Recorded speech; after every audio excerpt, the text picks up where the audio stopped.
Welcome back to Team FastEddy. Today we're going to take a look at the new product put out by Team FastEddy, and these are droop screw bump stops that install into the chassis underneath the droop screws on a Losi 5. If you'll take a notice, lift up your A-arm where the droop screws hit, and we'll show you ours. But take a look, and you're going to see that the droop screws are made of steel, and they're gouging the chassis. And even during just one race, your droop screws can gouge into that chassis enough to completely change your droop settings.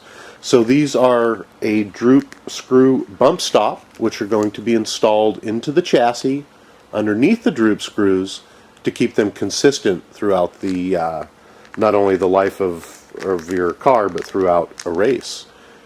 So let's go ahead and take a look at how these are installed and what it looks like when you don't have them installed. I've gone ahead and taken off the rear of the Losi 5. This is the Team FastEddy race truck that we used for about 2 races last season before the winter came, and now we're in the shop. But as you can see, this right here is where the droop screws ride. And let's go ahead and give you a close-up here, and you can see just exactly how much these are gouged in. As you can see here on the close-up, you can see that it's very, very deeply gouged, about halfway through the chassis, and about the same on the other side here.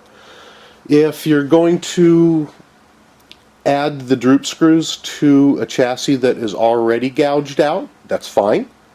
Or you can add it when you get a new chassis or buy your Losi new, then you can add them at that time as well.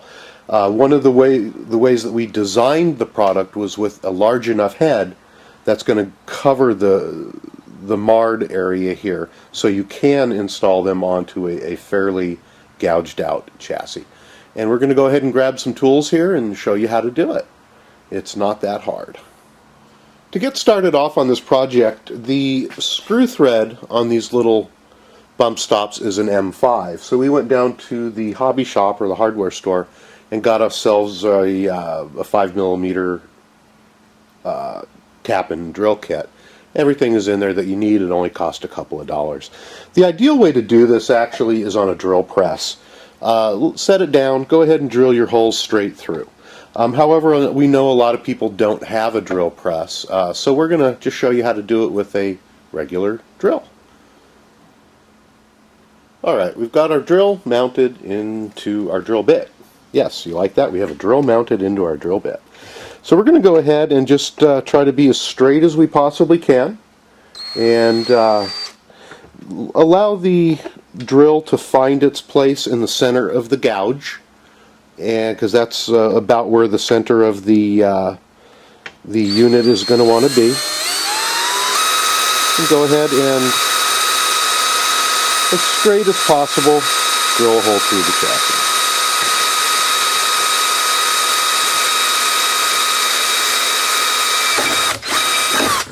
Okay, pretty straightforward. You can see our hole there now. Get a little bit of a close-up. Okay, we've gone through the chassis, and we now have a hole. Now we're going to use our little tap that we got, and we're going to go ahead and thread the unit. I'm going to put a little bit of, I just so happen to have a little bit of cutting fluid. We're going to put a little bit of oil on there if you have any 3-in-1 oil or any type of lubricant. It gets a little slippery. Just drop the damn thing. And we're going to go ahead now and tap the hole that we just made.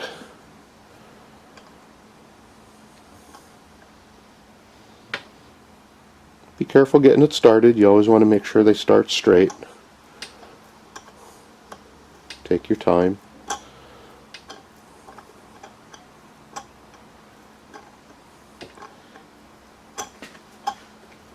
I was always afraid of drilling and tapping because I'm not a machinist.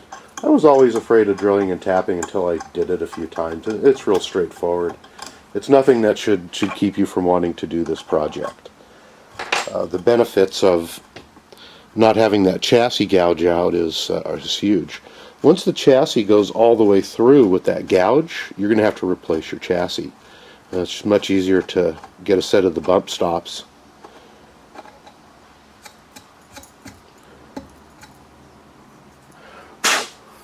There we go. We're all tapped. Let's go ahead and take our bump stop and screw it in.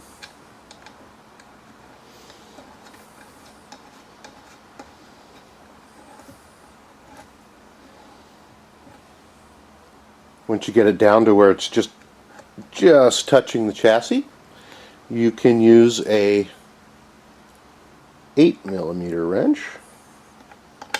Go ahead and snug it down like so. Okay, and you'll notice that it fits flat against the chassis. There's no gaps, and that's how they're installed. We are going to do one last step here now that it's all fit, is we're going to take it back out and we're going to add some Loctite to it so it doesn't try to back out anytime in the near future here. Don't plan on ever taking these out again, so we're going to use red Loctite. Go ahead and put plenty of it in there. Just glue this little puppy down. It's pretty straightforward. You're going to go ahead and repeat the process on the other side. This is the rear of our Losi, so you're going to want to also do it on the front. You'll see now nice and low profile the heads are. The reason there is so that you can get full droop adjustment out of your rig. Okay, there we go. The Team FastEddy Droop screw down stops are available at any of your fine fifth scale retailers. We want to thank you for stopping by Team FastEddy. If you haven't yet done so, subscribe to our YouTube channel, which is youtube.com/Team FastEddy. Or if you would like to stop by the forums where we hang out, that's going to be rclargescale.com. So again,